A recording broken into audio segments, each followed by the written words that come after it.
아기가 태어나서요, 그 아기에게 내가 지어준 이름을 불러주는 그 순간은요, 정말 감격스러운 순간입니다. 영광스러운 순간이죠. 그런데 아무나 그렇게 할 수 있는 게 아니잖아요. 그 이름을 붙여주기 위해서는 10달 동안 뱃속에서 품어야 돼요. 그리고 음식과 삶을 절제해야 되고요, 몸이 힘든 것과 삶의 힘듦의 이 불편함을 다 참아내야 됩니다. 10달 동안 고스란히 다 참아내야 돼요. 어떤 때는 빼내고 싶잖아요. 너무 힘드니까. 근데 그걸로 끝이 아니잖아요. 때가 차면 해산하는 수고와 고통을 다 감당하고 이 아이를 해산을 해야 되는 거예요. 그리고 난 뒤에야 비로소 자기 품에 안고 그 이름을 자기의 자녀라고 불러줄 수 있는 거예요. 여러분, 하나님의 자녀라는 이름이 우리에게 하나님의 은혜로 주어졌습니다. 선물로 주어졌어요. 그런데 간단하게 선물로 주어진 게 아니라 우리를 하나님의 자녀라고 불러주기 위해서 하나님이 치르신 대가는 실로 엄청납니다. 1절 우리 같이 한번 볼까요? 같이 읽겠습니다. 시작. 보라, 아버지께서 어떠한 사랑을 우리에게 베푸사 하나님의 자녀라 일컬음을 받게 하셨는가? 우리가 그러하도다. 그러므로 세상이 우리를 알지 못함은 그를 알지 못함이니라. 아담이 범죄한 이후에 하나님은 최초의 복음 언약을 선포하셨습니다. 여자의 후손이 뱀의 머리를 상하게 할 것이다. 그러면서 끝이 아니잖아요. 하나님이 언약을 세우시고 율법을 주시고 그 율법을 전하기 위해서 선지자들을 부지런히 보냈습니다. 계속해서 보냈어요. 박해하고 죽이는데 또 보내셨어요. 그러면서 기다리시잖아요. 인내하고 참고 기다리시고 때가 되자 하나님이 사랑하는 아들 예수님을 인간의 몸을 입고 이 땅에 보내셔서 십자가에서 물과 피를 다 쏟으면서 죽게 하셨어요.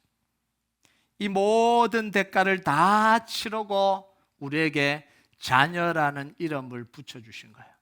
그래서 하나님의 자녀라는 이름은요, 최고의 영광이고 최고의 축복입니다. 그냥 불려줄 수 있는 이름이 아니에요. 그러면 하나님이 우리에게 자녀라는 이름을 불러주기 위해서 왜 이런 고통을 치르셔야 되냐는 거예요. 그냥 불러주시면 되지 왜 이런 고통을 치러야만 하나님의 자녀라고 우리를 불러주실 수 있냐라는 거예요. 그게 뭐냐면 우리의 죄 때문에 그렇습니다. 여러분, 여자들이 임신하고 해산하는 수고도 죄 때문이잖아요. 하나님이 우리를 자녀라고 불러주실 때도 고통을 겪으셔야 되는 이유는 뭐냐면 우리 죄 때문이라는 거예요. 여러분 5절을 한번 볼까요? 5절 같이 읽겠습니다. 시작. 그가 우리 죄를 없애려고 나타나신 것을 너희가 아나니 그에게는 죄가 없느니라. 하나님이 우리 죄를 없이 하려고 나타나셨다라는 거예요. 우리는요, 노예처럼 죄에 팔려서 죄의 노예가 되어버린 거죠. 여러분, 노예된 자녀의 신분을 되돌리기 위해서는 어떻게 해야 됩니까? 그 대가를 치르고 신분을 회복시켜야 됩니다. 그러니까 우리 죄에 대한 대가가 뭐죠? 사망이에요. 죽음이에요. 그러니까 예수님이 대신 우리 죄신 십자가에서 죽으시고 죽음으로 대가를 치르시고 우리의 신분을 회복시킨 거예요. 그리고 난 뒤에 우리에게 하나님의 자녀라고 불러주신 거예요. 이 놀라운 사건이죠. 이 사건이요. 자, 그런데 오늘 말씀해 보면 이 죄가 누구하고 관계가 되어 있냐면 마귀와 관계가 되어 있다 이렇게 이야기를 합니다. 8절을 같이 읽겠습니다. 시작. 죄를 짓는 자는 마귀에게 속하나니 마귀는 처음부터 범죄함이라. 하나님의 아들이 나타나신 것은 마귀의 일을 멸하려 하심이라. 자, 죄를 지으면 그 결과가 어떻게 된다고요? 마귀에게 속하게 된다는 거예요. 그럼 이건요, 죄와 마귀는 분리할 수 없는 존재라는 이야기를 하는 거잖아요. 여러분, 죄를 지으면 마귀에게 속하게 되기도 하고 죄를 지으면 저기에 속하게 되기도 하고 다른 데 속하게 되기도 한다 이러면 별로 관계가 없을 수도 있는데 죄를 지으면 뭐라고요? 마귀에게 속하게 된다는, 자동적으로 마귀에게 속하게 된다는 거예요. 그러면 이게 무슨 이야기죠? 죄의 모든 죄의 배후에는 누가 있다라는 이야기예요? 마귀가 존재하고 있다라는 거예요. 자, 8절을 표준 세번역으로 읽어보도록 하겠습니다. 같이 읽겠습니다. 시작. 죄를 짓는 사람은 악마에게 속해 있습니다. 악마는 처음부터 죄를 짓는 자이기 때문입니다. 하나님의 아들이 나타나신 목적은 악마의 일을 멸하려 하시는 것입니다. 악마는 사탄이죠. 사탄은 뭐라고요? 처음부터 죄를 짓는 자다라는 거예요. 이 말은 뭔 말이냐면 죄는 사탄으로부터 시작됐다 이런 이야기예요.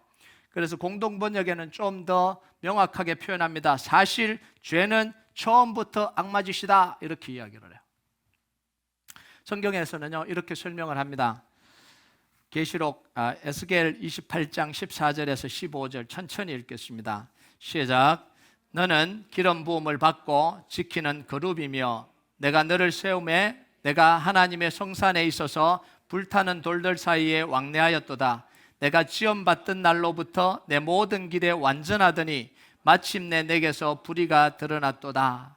천사장이었던 이 루시퍼는 하나님의 사랑받은 사람이잖아요. 사랑받은 존재잖아요. 완전하게 지어졌습니다. 아름답고 고귀하고 존귀하게 지어져서 하나님께 영광 돌리도록 하나님을 찬양하도록 지은 존재가 이 루시퍼예요. 천사장입니다. 그런데 그에게서 뭐 했다고요? 불의가 드러났다 이렇게 이야기합니다. 자, 그 불의가 뭐냐면 이사야서 14장 12절에 14절까지 말씀이에요. 같이 읽겠습니다. 시작. 너 아침의 아들 계명성이여 어찌 그리 하늘에서 떨어졌으며 너 열국을 높은 자여 어찌 그리 땅에 찍혔는고 내가 내 마음에 이르기를 내가 하늘에 올라 하나님의 뭇별 위에 내 자리를 높이리라.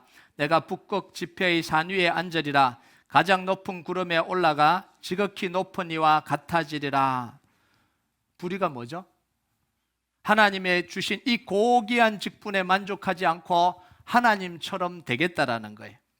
하나님처럼 되려고 하는 이 교만을 품고 자기를 따르는 무리들과 함께 하나님께 반역을 일으킨 거죠. 결국은 실패하고 그 타락한 천사들과 함께 하늘에서 추방당합니다. 자, 이 추방당한 이 사단의 무리가 뭘 하냐면 계시록 12장 9절에 같이 읽겠습니다. 시작. 큰 용이 내쫓기니 옛뱀 곧 마귀라고도 하고 사탄이라고도 하며 온 천하를 꿰는 자라. 그가 땅으로 내쫓기니 그의 사자들도 그와 함께 내쫓기니라. 사단이 땅으로 내쫓겨서 하는 일이 뭐예요? 온 천하를 꿰어서 하나님께 반역하게 하는 거예요. 자, 꿰는다는 건 뭐냐면 속이고 충동하고 부추겨서 하나님께 대적하고 반역하도록 만든다는 거예요. 자, 사탄은 어떤 존재냐면요, 사탄은 실패한 존재가 사단입니다. 사단은 실패로 시작된 존재가 이게 사단이에요. 하나님께 정죄를 받고 심판받은 존재입니다. 하나님을 대적해도 이길 수 없다는 사실을 너무 잘 알고 있어요. 그리고 때가 되면 영원한 지옥에 갇히게 될 운명이라는 사실을 너무 잘 아는 존재가 사탄이에요. 자, 그런데 왜 이 사탄이 사람들에게는 자기 말을 들으면 하나님처럼 될 수 있다라고 이야기를 하고 또 하나님처럼 되라고 부추기는 이유가 뭘까요? 자기는 실패했다는 것도 알고 정죄받고 심판받았다는 것도 알고 하나님을 대적해도 안 된다는 사실, 이길 수 없다는 사실을 너무 잘 알고 있어요. 자기 운명은 지옥으로 끝나게 될 거라는 사실조차도 다 알고 있습니다. 그런데 왜 사람들에게는 하나님을 대적하라, 하나님처럼 되라, 그러면 할 수 있다, 내 말을 들으면 할 수 있다라고 부추기는 이유가 뭐냐는 거죠. 하나님을 대적하다가 실패한 사람들을 데리고 왕노릇하려고 그러는 거죠. 실패시키려고 그러는 거예요. 성공시키려고 하는 게 아니라 애초부터 사단의 목적은 실패예요. 실패시켜서 자기의 종노릇하게 만드는 거예요. 여러분, 줄 수 없는 것을 줄 수 있다라고 속여서 실패자로 만들어버리는 거예요. 여러분, 제일 악한 게 이거잖아요. 망할 거 뻔히 알면서도 투자하라고 이야기하는 거예요. 그 사람이 제일 나쁜 사람이에요. 거짓말인지 뻔히 알면서도 속여서 그게 투자라고 해서 돈을 다 뺏어가는 거예요. 이게 제일 나쁜 거잖아요. 사단이 이걸 하고 있는 거예요. 몰라서가 아니라 다 알아요. 실패할 걸 다 알아요. 망할 걸 알아요. 그런데도 사람들로 하여금 실패하게 만드는 존재가 이게 사탄이에요. 여러분, 그래서 하나님께 쫓겨난 사탄이 가장 먼저 하는 일이 뭐예요? 하나님의 창조물인 아담과 하와를 찾아가잖아요. 그러면서 뭐예요? 선악과 따먹고 하나님처럼 되라고 부추기는 거예요. 그럼 창세기 3장 4절 5절 같이 읽겠습니다. 시작. 뱀이 여자에게 이르되 너희가 결코 죽지 아니하리라. 너희가 그것을 먹는 날에는 너희 눈이 밝아져 하나님같이 되어 선악을 알 줄 하나님이 아심이니라. 선악과 따먹으면 죽는다 그랬는데 반역하게 만든다. 안 죽어. 그거 따먹으면 하나님처럼 돼. 따먹어라고 계속해서 부추기는 거죠. 여러분, 사탄의 말을 따랐던 이 아담과 하와의 운명이 어떻게 돼요? 하나님이 된 게 아니라 정죄를 받고 심판받아서 에덴 동산에서 쫓겨나서 모든 걸 다 잃어버립니다. 실패자가 되어버리잖아요. 하나님께 정죄받고 쫓겨난 사탄과 같은 처지가 되어버린 거죠. 같은 운명이 되어버린 거예요. 그래서 죄를 짓는 자는 마귀에게 속하게 되는 거예요. 같은 운명이 되어버리는 거죠. 그래서요, 사탄은 뭐냐면 죄를 짓는 자의 우두머리가 사탄입니다. 그래서 사탄은요, 절대로 우리가 원하는 걸 주지 않아요. 아니, 정확하게 말하면 줄 수 없습니다. 줄 수 없는데 준다고 이야기를 해요. 그럼 귀신이요, 그 사람 속에 들어갈 때 뭐라고 속이냐면 내가 다 줄게라고 이야기를 해요. 받아들이기만 하면 부귀와 영화와 모든 걸 다 준다라고 이야기합니다. 속여요. 근데 주지 않아요. 무당의 이야기를 들으면 그때부터는 자기를 죽이기 시작해요. 들어온 순간 자기 몸을 갉아먹고 영혼을 갉아먹고 죽이기 시작합니다. 사탄은 늘 속여요. 줄 수 없는 걸 가지고 준다라고 속여요. 이게 사탄이에요. 여러분, 요한복음 10장 10절 한번 볼까요? 같이 읽겠습니다. 시작. 도둑이 오는 것은 도둑질하고 죽이고 멸망시키는 것뿐이요 내가 온 것은 양으로 생명을 얻게 하고 더 풍성히 얻게 하려는 것이라. 도둑질하고 죽이고 멸망시키는 게 누구 목적이냐면 사탄의 목적입니다. 그런데 풍성한 삶을 주겠다라고 속이는 거죠. 겉으로는요, 자기가 줄 수 없는 달콤한 걸 약속을 하면서 다 빼앗아가는 거예요. 이게 사탄이 하는 짓이에요. 여러분, 우리에게 필요한 영원한 생명과 풍성한 삶은 우리의 참 목자 되신 예수님만이 줄 수 있는 겁니다. 이걸 우리가 깨달아야 되는 거예요. 여러분, 세상에 있는 모든 죄의 공통적인 특징이 뭔지 아세요? 죄가 무서운 게 뭐냐면 이거예요. 공통적인 특징이 있어요. 줄 수 없는 행복을 약속합니다. 이게 죄예요. 불륜을 저지르면 진짜 사랑을 찾게 된다라고 부추깁니다.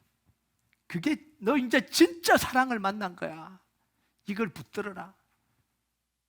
그러면 네 인생이 너무 황홀해질 거야. 줄 수 없는 걸 붙드는 거잖아. 마약을 먹으면 인생의 고통을 잊고 행복해질 거야. 속삭입니다. 근데 먹으면 어떻게 되죠? 인생이 비폐해지는 거죠. 도둑질해서 돈을 훔치면 네가 지금 앓고 있는 모든 문제 한꺼번에 해결될 수 있으니까 한 번만 해. 눈 딱 감고 한 번만 해. 그러면 네 인생이 편해질 거야. 미워하고 시기하고 질투하고 그렇게 해야 네 자존심을 지킬 수 있는 거라고 속입니다. 그래야 네가 행복하다고 속입니다. 그런데 이 모든 것은 행복을 얻는 비결이 아니라 더 큰 죄와 더 고통 속으로 들어가는 관문이 되는 거예요. 죄의 문이 확 열리는 거죠. 그때부터 사탄에게 사로잡히게 되는 거예요. 죄의 배후에는요, 사탄의 속임수와 계략이 있다는 걸 봐야 됩니다. 이걸 볼 수 있어야 돼요. 여러분, 이런 사탄의 계략과 속임수를 다 드러내고 폭로한 게 뭔지 아세요? 예수님의 십자가예요. 사탄의 속임수와 계략을 십자가를 통해서 다 폭로한 거예요.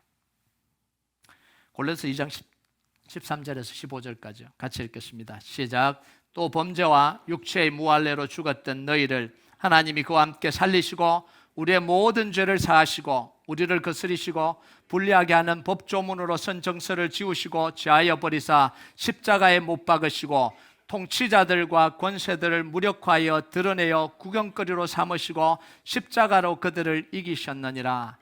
15절의 통치자들과 권세들은 사단의 세력을 이야기를 합니다. 이들을 뭐 했다고요? 무력화시키고 드러내고 구경거리로 삼은, 그 짓을 다 밝혀버린 거죠. 죄와 죽음으로, 무서움으로 우리를 징벌하려고 하고 붙잡아 두려고 하고 끌어다 두려움에 눌려서 자기 말을 들으려고 하는 그 십자가를 통해서 그 두려움이, 그 죄가 아무것도 아니라는 사실을 다 폭로한 거죠. 예수님의 십자가로 그게 다 용서된다는 걸 폭로해버린 거죠. 그러니까 누가 따르겠어요? 여러분, 이게 십자가의 능력입니다. 십자가는 거짓을 드러내는 거예요. 사단의 계략을 드러내는 게 십자가입니다. 그래서 교회에서 다 하라 그래요. 그런데 복음만 말하지 말라는 거죠. 우리끼리 다 잘 지내자. 근데 예수만 말하지 말라는 거예요. 예수만 말하지 않으면 폭로가 되지 않으니까. 그래서요, 복음을 알면 사단의 속임수에 넘어가지 않아요. 말씀을 알면 사단의 속임수에 넘어가지 않습니다. 그래서 우리가 복음을 알아야 되고 말씀을 알아야 되는 거예요. 여러분 9절을 한번 볼까요? 같이 읽겠습니다. 시작. 하나님께로부터 난 자마다 죄를 짓지 아니하나니 이는 하나님의 씨가 그의 속에 거하며 그도 범죄하지 못하는 것은 하나님께로부터 났음이라. 자, 이건 죄를 지을 능력이 없다 이런 이야기 아니에요. 예수 믿으면 죄를 지을 능력이 없다, 죄 자체를 못 짓는다 이런 이야기가 아닙니다. 그럼 얼마나 좋겠어요. 그죠? 우리 늘 마음속에서 지금 막 죄에 대한 충동이 일어나고 있는데 싹 없애주면 얼마나 좋겠어요. 이게 뭐라고 이야기했죠? 기쁜 소식 선교에서 하는 거예요. 제 존재 자체가 사라졌으니까 죄책감 느끼지 마라. 이게 아니에요. 이게 무슨 말이냐면 하나님의 자녀가 되면 사단의 거짓말에 속지 않는다라는 이야기를 하는 거예요. 여러분, 거짓말인지 아는 사람이 속아요, 안 속아요? 속이려고 그러면 거짓말이잖아. 안 속아요. 왜 속아요? 거짓말인지 모르니까 속는 거죠. 그 사람 너무 좋은 사람인데 속일 리가 없어. 그러고 속잖아요. 그 사람 나한테 얼마나 잘해줬는데 그 사람이 거짓말할 리가? 속이잖아요. 모르니까 속는 거죠. 그런데 아는 사람이, 속이는 거 뻔히 아는 사람이 와서 막 속이는 말을 하면 속으로 비웃잖아요. 그리고 뒤통수 한번 툭 때리고 거짓말하지 마. 안 속는 거죠. 여러분, 사탄의 거짓말에 속지 않을 수 있는 이유가 나오는데 그게 뭐냐면 하나님의 씨가 우리 속에 거하기 때문이다 이렇게 이야기를 해요. 자, 그러면 하나님의 씨는 도대체 뭐고 하나님의 씨는 우리 안에 어떤 형태로 거하느냐는 거죠. 여러분, 여기서 하나님의 씨는요, 하나님의 말씀을 이야기를 해요. 베드로전서 1장 23절 한번 볼까요? 같이 읽겠습니다. 시작. 너희가 거듭난 것은 썩어질 씨로 된 것이 아니요 썩지 아니할 씨로 된 것이니 살아있고 항상 있는 하나님의 말씀으로 되었느니라. 썩지 않을 씨가 뭐라고요? 하나님의 말씀이라는 거예요. 그 말씀이 하나님의 자녀들에게 주어졌어요.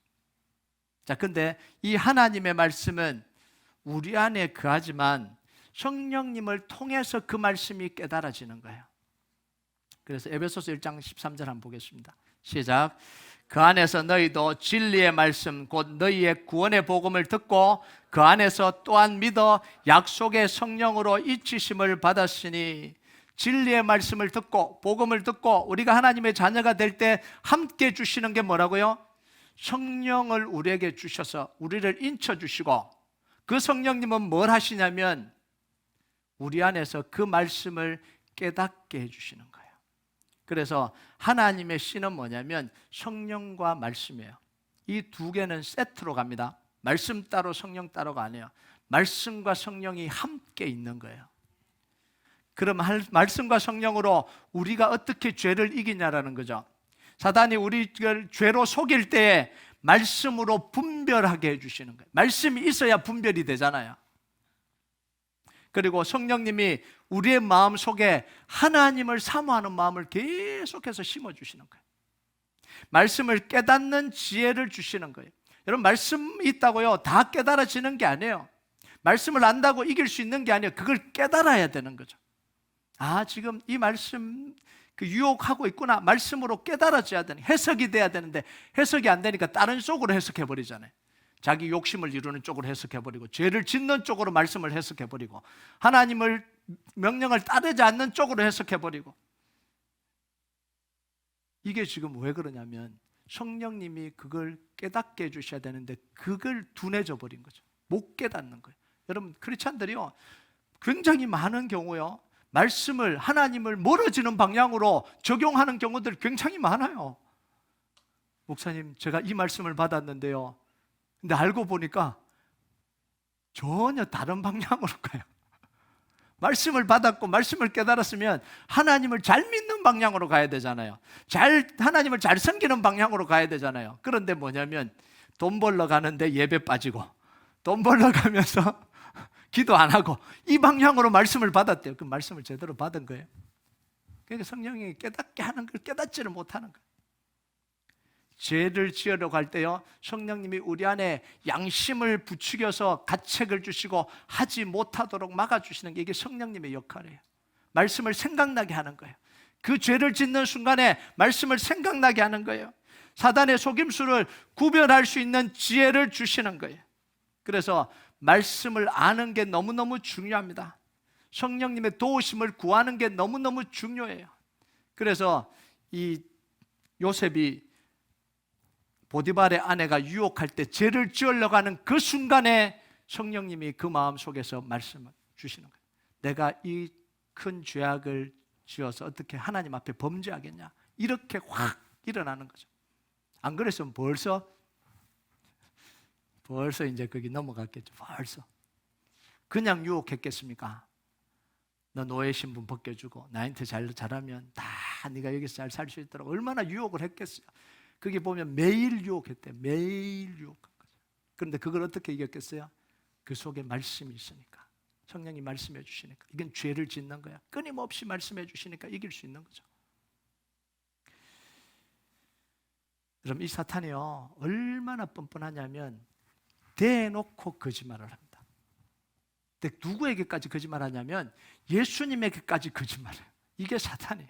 근데 우리는 뭐 말할 게 뭐가 있어요? 하나님의 아들 예수님께도 대놓고 거짓말을 하는데 우리는 거의 뭐 쉽죠? 거짓말하기 너무 쉽죠. 누가복음 4장 5절에 7절까지 한번 볼까요? 같이 읽겠습니다. 시작. 마귀가 또 예수를 이끌고 올라가 순식간에 천하만국을 보이며 이르되 이 모든 권위와 그 영광을 내가 내게 주리라. 이것은 내게 넘겨준 것이므로 내가 원하는 자에게 주노라. 그러므로 내가 만일 내게 절하면 다 내 것이 되리라. 이거 읽었는데 사탄이 권세를 받았나 봐, 이러면 안 되는 거예요. 준 적이 없어요. 사탄에게 세상의 권세를 준 적이 없어요. 그리고 사탄이 그 권세를 줄 수도 없어요. 그런데 뭐라고 이야기해요? 버젓이 자기가 다 받았대요. 버젓이 내가 줄 수 있대요. 하나님의 아들인데, 예수님한테. 말이 안 되는 이야기잖아요. 여러분, 투자 사기를 치는 사람이 딱 요렇게 쳐요. 자기는 고의청하고 안 돼요. 내가 이야기하면 다 들어준대요. 권세를 한 번도 준 적이 없는데. 똑같잖아요. 투자만 해라. 내가 10배로 돌려주고 20배로 돌려줄 테니까. 진짜인가 보다. 그러면 이제 다 당하는 거예요. 다 당하는 거예요. 이 말씀을 읽었는데 세상의 권세는 사탄에게 있구나, 이러면 다 당하는 거예요. 여러분, 예수님이 그때 무엇으로 사탄을 이겨요? 말씀으로 사탄의 거짓을 폭로합니다. 마태복음 4장 10절 같이 읽겠습니다. 시작. 이에 예수께서 말씀하시되 사탄아 물러가라. 기록되었으되 주 너희 하나님께 경배하고 다만 그를 섬기라 하였느니라. 자, 뭐라고 이야기해요? 권세를 주실 수 있는 분도 오직 하나님 한 분인데, 네가 권세를 가지고 있다고? 노. 권세를 주실 수 있는 분이 하나님인데 권세를 주신 적이 없다라고 이야기를 하는 거잖아요. 그리고 네가 권세를 준다고 해서 권세가 주어지는 게 아니다라고 이야기를 하는 거죠. 그리고 경배를 받으실 분은 오직 한 분 하나님밖에 없다라고 이야기를 하는 거죠. 그러면서 뭐라고 이야기해요? 거짓말하지 말고 떠나라, 이렇게 이야기를 해요. 지금 우리말로 하면 뭐예요? 뻥치지 말고 꺼져라, 이거예요. 여러분이 다 알고 있는데 모르는 사람처럼 와서 여러분이 막 속이고 있다고 생각해 보세요. 속고 있으면 얼마나 비참할까요? 그래서 우리가 복음을 알아야 되는 거예요. 그래서 말씀을 알아야 돼요. 속이고 있으면 속인다는 걸 알아야 되잖아요. 근데 속이는 걸 모르고 진짜인가 봐, 그럼 어떡할 거예요? 다 빼앗기는 거예요. 그럼 문제는 뭐냐면 이 사탄은 지금도 속이는 일을 멈추지 않고 있다는 거예요. 여러분, 사기치는 사람들이 한 번 사기치고 들통났다고 끝내는 거 봤습니까? 여기서 사기치고 들통나면 저쪽 가서 사기치고, 저쪽 가서 들통나면 저쪽 가서 사기치고. 그 사기친 사람이 저 게시판에 또 하나 붙어 있어요. 달라스에. 잘 읽어보시고 조심하시기 바랍니다. 여러분, 10절을 한번 볼까요? 같이 읽겠습니다. 시작. 이러므로 하나님의 자녀들과 마귀의 자녀들이 드러나나니 무릇 을을 행하지 아니하는 자나 또는 그 형제를 사랑하지 않는 자는 하나님께 속하지 아니하니라. 하나님의 자녀와 마귀의 자녀의 차이가 분명하게 나뉩니다. 뭐라고요? 하나님의 말을 들으면, 하나님의 말씀을 들으면 하나님의 자녀, 마귀의 말을 들으면 마귀의 자녀입니다. 이건 너무나 당연한 거잖아요. 자, 그런데 문제는 뭐냐면 이거예요. 하나님의 자녀인데 마귀의 말을 들으면, 이게 문제잖아요. 수없이 크리스찬들이라고 이야기를 하고 오늘날 다 교회 다닌다고 이야기하는데 하나님의 자녀라고 이야기하는데 결국 듣는 건 누구 말을 듣냐면 세상 말을 듣는 거예요. 이게 문제라는 거예요. 여러분, 내 자식인데 신천지에 빠져서 신천지 교주 말을 들으면 내 자식이에요? 누구 자식이에요? 헷갈리시죠? 내 자식인데, 내가 배 아파서 논 자식인데 내 말을 안 듣고 조직폭력배 두목의 말을 들으면 내 자식이에요? 그 두목 자식이에요? 제가 뭐 이렇게 함정을 판 건 아니에요. 그 말을 듣는 순간은 내 자식 아니죠. 신천지에 빠져서 신천지의 말을 들으면 그건 내 자식 아니죠. 그 말을 듣는 순간은 좀 다르게 말하면 내 자식으로 사는 건 아니잖아요. 내 자식인지는 몰라도, 호적상 내 자식인지 몰라도 내 자식으로 사는 건 아니잖아요. 여러분, 많은 크리스천들이 이렇게 살아갑니다. 예배도 드리고 하나님의 자녀라고 하면서 결정적인 순간에 말을 듣는 건 어디냐면 세상 말을 듣는 거죠. 하나님의 말씀을 따르는 게 아니라 세상 원리를 따라가거든요. 세상이 말하는 걸 따라가거든요. 여러분, 사단을 이길 수 있는 방법은 그럼 뭘까요? 하나님의 말씀을 따르면 마귀를 이기는 거예요. 정확하게 나오잖아요. 막 기도하면서 귀신아 물러가라. 물론 귀신을 쫓아내긴 해야 됩니다. 예수의 이름으로. 근데 정확한 게 뭐냐면 사단을 이길 수 있는 방법은요, 하나님의 말씀을 따르면 마귀를 이기는 거예요. 사단을 이기는 거예요. 여러분, 귀신 쫓아내면요, 말씀대로 안 살면 또 들어와요. 왜냐하면 하나님 말씀이 그 속에 없으니까요. 하나님의 자녀가 아닌데요. 복음이 그 속에 없는데요. 또 들어오죠. 금방 들어와요. 그러니까 쫓아내는 게 다 끝난 게 아니에요. 하나님의 말씀대로 살면 사단을 이기는 거예요. 그리고 또 하나는 뭐냐면 하나님의 말씀을 따라서 사랑하는 거예요. 여러분, 이 사단의 역사가 대부분 어디로부터 오냐면 미움으로부터 오거든요. 그래서 사랑하라고 이야기를 하는 거예요. 욕심으로부터 오고 미움으로부터 오거든요. 그래서 11절을 한번 볼까요? 같이 읽겠습니다. 시작. 우리는 서로 사랑할지니 이는 너희가 처음부터 들은 소식이라. 처음부터 사랑하라. 이 사랑이 뭐냐면 하나님을 사랑하는 거예요. 또 하나님이 사랑하라고 한 형제를 사랑하는 겁니다. 이게 사랑이에요. 그래서 모든 죄는 어디로부터 시작되냐면 하나님을 사랑하지 않는 데서부터 시작이 돼요. 형제를 사랑하지 않고 미워하는 데서부터 시작됩니다. 하나님보다, 하나님이 사랑하라고 하는 형제보다 자기를 더 사랑하는 데서 모든 죄가 시작이 되는 거예요. 그럼 하나님을 자기보다 사랑한 이 예로 누구를 들고 있어요? 가인을 들고 있는 거예요. 가인을. 12절 같이 읽겠습니다. 12절 같이 읽겠습니다. 시작. 가인같이 하지 말라. 그는 악한 자에게 속하여 그 아우를 죽였으니 어떤 이유로 죽였느냐? 자기 행위는 악하고 그 아우의 행위는 의로움이라. 가인이 누구예요? 죄의 씨앗이에요? 아니요, 그 이단에 사는 이야기라 그랬죠. 죄의 씨앗 아니에요. 4장 1절에 뭐라고요? 하나님으로부터 득남한 하나님의 자녀예요. 이게 가인이에요. 자, 그런데 가인이 하나님 말을 듣지 않고 누구 말을 들었다고요? 악한 자의 말을 들었거든요. 그러니까 악한 자에게 속해서 누굴 죽여요? 아벨을 죽이는 거예요. 가인이 범죄한 이유는 하나님보다 자기를 더 사랑한 거죠. 하나님을 사랑하라고 한 그 아벨보다 자기를 더 사랑한 거예요. 그래서 하나님은 가인에게 죄를 이길 수 있도록 말씀을 주셨어요. 그냥 놔두신 게 아니에요. 창세기 4장 6절에 7절 같이 읽겠습니다. 시작.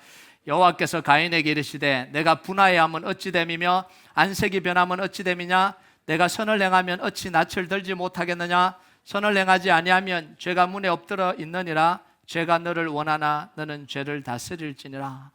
이게 지금 하나님의 어떤 마음이에요? 마지막 순간에 막으시는 거예요. 죄를 막으시는 거예요.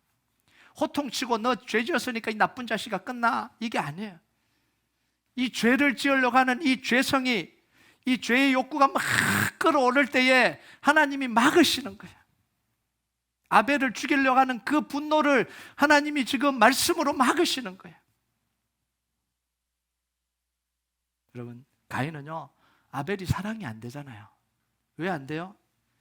아벨이 내 걸 빼앗아 갔다고 생각합니다. 여러분, 이게 이상하죠? 빼앗아 간 적이 없어요. 아벨이 빼앗아 간 적이 없어요. 그런데 가인은 뭐냐면 저 아벨이 내 걸 빼앗아 갔다고 생각을 하는 거예요. 아벨 때문에 모욕당했다고 생각하는 거예요. 자기 번제가 안 받아들여져. 아벨 때문이 아니잖아요.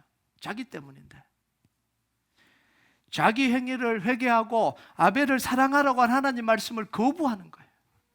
자, 그러니까 어떻게 돼요? 오히려 아벨을 죽여서 내 마음을 시원케 해라. 아벨을 죽여서 네 권리를 찾아라. 아벨을 죽여서 내 손상된 체면을 챙기라는 사탄의 말을 따르게 되는 거죠. 그래서 사탄에게 속해서 아벨을 죽여버려요. 누구 말을 따르냐에 따라서 인생이 달라지는 거죠. 여러분, 교회 나온다고 다 하나님의 뜻을 이루는 거 아니에요. 교회 나온다고 다 하나님의 사람으로 사는 게 아니에요. 누구 말을 듣고 따르느냐에 따라서 인생이 결정이 되는 거죠. 목사님, 저 교회 10년 다녔어요. 저 장로예요. 저 권사예요. 저 집사예요. 제가 교회 일 다 했어요. 아무 소용없는 거 아니에요. 소용이 있습니다. 중요합니다. 중요한데 그걸로 전부는 아니다는 이야기예요.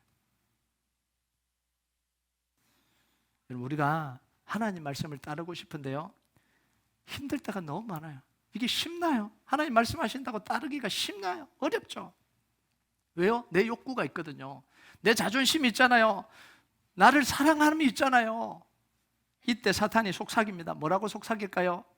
내 인생의 주인이 너야. 네 인생의 주인이 너야.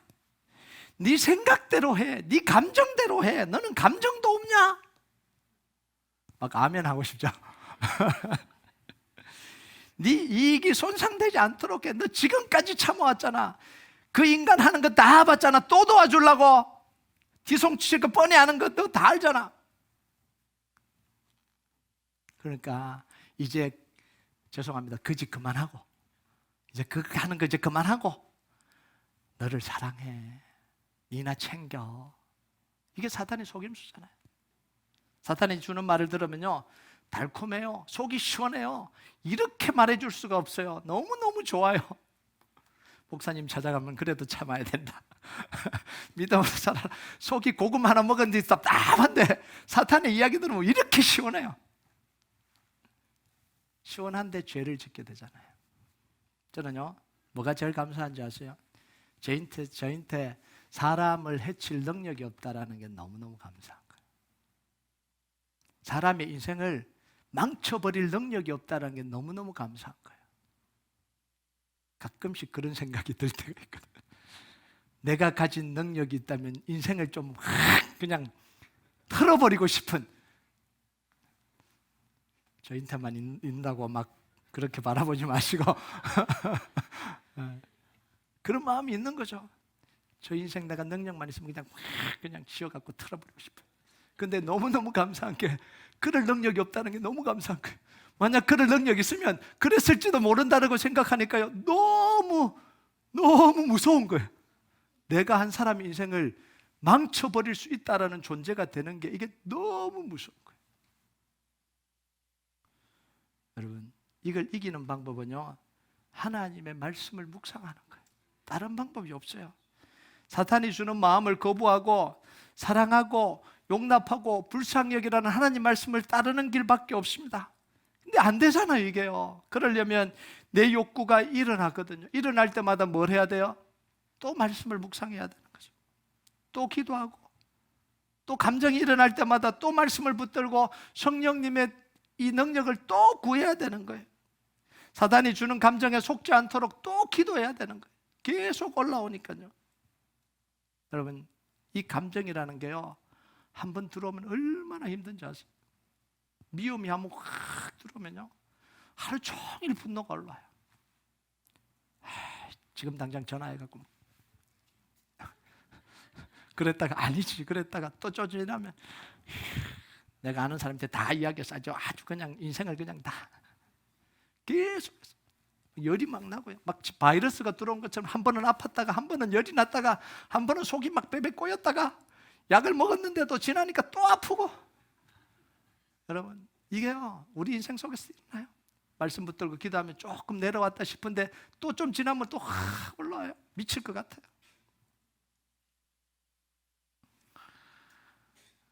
여러분 갈등과 절망과 낙심과 시기의 문제도 같은 방법으로 이겨야 됩니다. 말씀을 붙들고 기도하면서 그 감정이 그 분노가 잠잠해질 때까지 또 있어야 되는 거예요.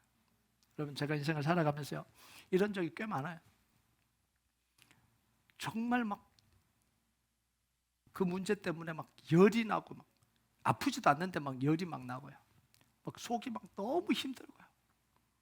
그래서 어떤 때는요 거의 1분에 한 번씩 기도했습니다. 1분에 한 번은 뭐예요? 30초에 한 번씩 기도했습니다. 그건 누른다고요. 그래도 안 풀려요. 그래도 이게 진정이 안 돼요. 여러분 우리가 말씀과 기도로 살아야 될 이유가 바로 이겁니다. 여러분 이런 일들이 수도 없이 일어나는데 우리가 말씀과 기도로 살지 않으면요 거의 장난감이에요. 놀이개죠. 감정 주는 대로 다 해버리잖아요. 사단이 감정 주는 대로 다 해버리잖아요. 말씀과 기도의 능력이 없으면요 그냥 다 사단의 놀이터가 되는 거예요. 그러니까 예배 끝나고 가고 멱살 잡고 막 소리치고. 우리 교회 그런 사람 없습니다. 분노 다 쏟아내버리고 감정 있는 대로 다 쏟아내버리고요. 그리고 돌아서면서 한마디 합니다. 나는 뒤끝은 없다.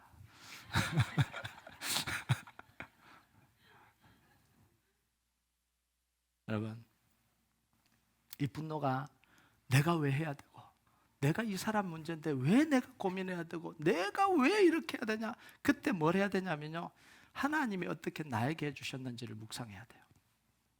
자 고린도서 5장 21절 한번 볼까요? 같이 읽겠습니다. 시작. 하나님이 죄를 알지도 못하신 이를 우리를 대신하여 죄로 삼으신 것은 우리로 하여금 그 안에서 하나님의 의가 되게 하려 하심이라.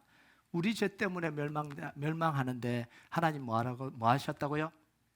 죄를 알지도 못하는 예수님을 끌어들여서 우리를 위해서 죽게 하셨어요. 이게 복음이에요. 예수님의 죄가 아니잖아요. 예수님의 불행이 아니잖아요. 예수님은 죄도 모르시는 분이에요. 그런데 우리 죄 때문에 죄를 알지도 못하는 분을 십자가로 끌어들여서 죄가 되게 만드셨다는 거예요. 그리고 그 죄를 지고 십자가에 죽게 하셨다는 거예요. 그걸 통해서 우리가 구원을 얻은 거죠. 여러분 복음은 내 문제와 내 아픔이 아닌데 참여하는 게 그게 복음입니다. 여러분한테 도와달라 그랬나요? 아니요. 복음 전해달라 그랬나요? 아니요. 내 문제 아니에요. 지옥 가든 뭘 하든 내 문제 아니잖아요.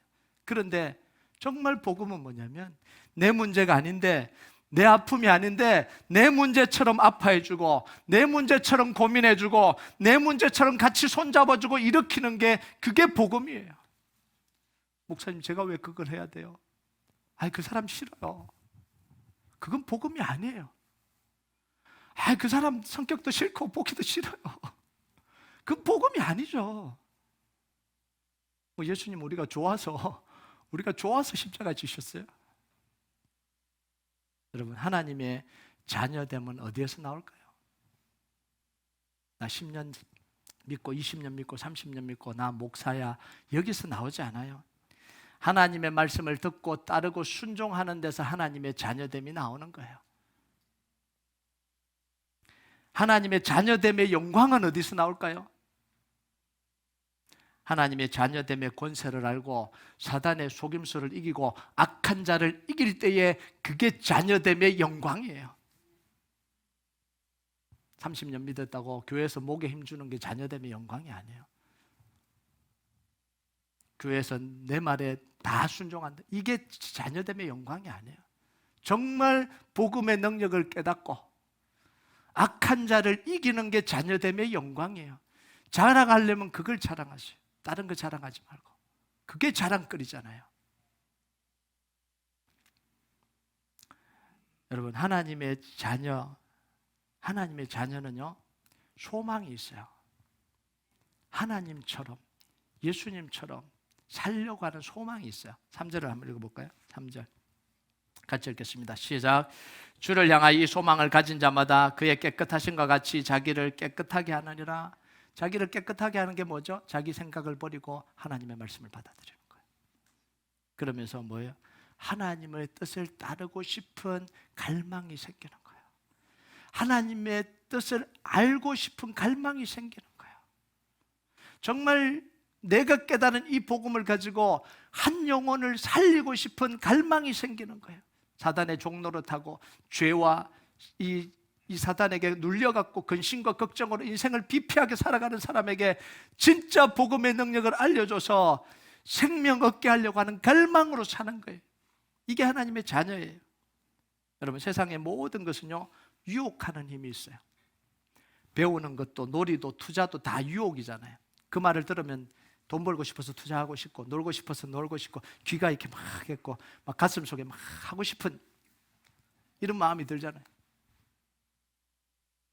여러분, 그런데 하나님의 자녀는 매일, 매주일 하나님의 말씀에 유혹당해야 됩니다. 아멘 하십니까? 제가 유혹된다고 표현했는데 설득당해야 됩니다. 내가 아무리 결심했더라도, 내 생각을 정했더라도 말씀 앞에 설득당해야 돼요. 이게 하나님의 자녀예요. 다른 데는 다 귀를 막아도 말씀 앞에서는 팔랑귀가 돼야 돼요. 얇은 귀가 돼야 됩니다. 말씀에 잘 설득당하는 사람이 복된 사람이에요. 여러분, 그러잖아요. 내가 딱 절대 나는 쇼핑 안 한다, 절대 안 한다, 마음속에 딱 결정하고 집을 나와 친구 만났는데 이야기를 듣다 보니까 기가 또 지름신이 나와갖고 그러면 망하는데요. 내 생각을 아무리 결정해도, 아무리 굳게 결심해도 하나님의 말씀에 팔랑귀가 되면 그 사람은 축복인 거죠. 하나님의 말씀에 유혹당하고 하나님의 말씀에 귀가 얇아서 망하는 경우는 없어요. 오히려 복이죠. 여러분, 이번 한 주도요, 여러분의 자녀됨의 권세를 알고 사단의 권세를 이기고 악한 자를 이기는 자녀의 영광을 누리고 승리하는 한 주가 되길 주님의 이름으로 축복합니다. 우리 같이 찬양하도록 하겠습니다. 이 찬양 하나님 앞에 좀 같이 올려드립시다. 세상의 유혹 시험이 내게 몰려올 때에 나의 힘으로 그것을 이길 수 없네. 거대한 폭풍 가운데 위축된 나의 영혼, 어찌할 바를 몰라 헤매고 있을 때 주를 찬양, 손을 들고 찬양. 전쟁은 나에게 속한 것이 아니니 주를 찬양, 손을 들고 찬양. 전쟁은 하나님께 속한 것이니. 우리가 이 고백 하나님 앞에 같이 올려드립시다.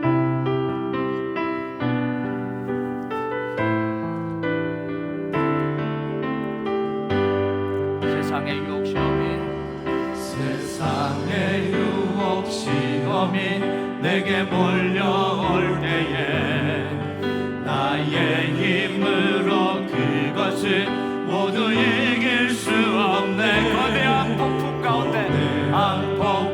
가운데 위축된 나의 영혼, 어찌할 바를 몰라 헤매이고 있을 때 주를 찬양, 주를 찬양, 손을 들고 찬양. 전쟁은 나에게 속한 것 아니니 주를 찬양, 주를 찬양, 손을 들고 찬양. 전쟁은 하나님께 속한 것이니.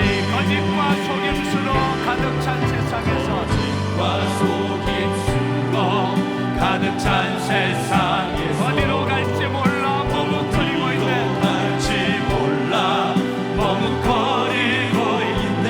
영의 권세 잡은 자, 영의 권세 잡은 자, 지금도 우리 실패와 절망으로 넘어뜨리려 하네. 주를 찬양, 손을 들고 찬양, 주를 찬양, 손을 들고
잠깐 기도합니다.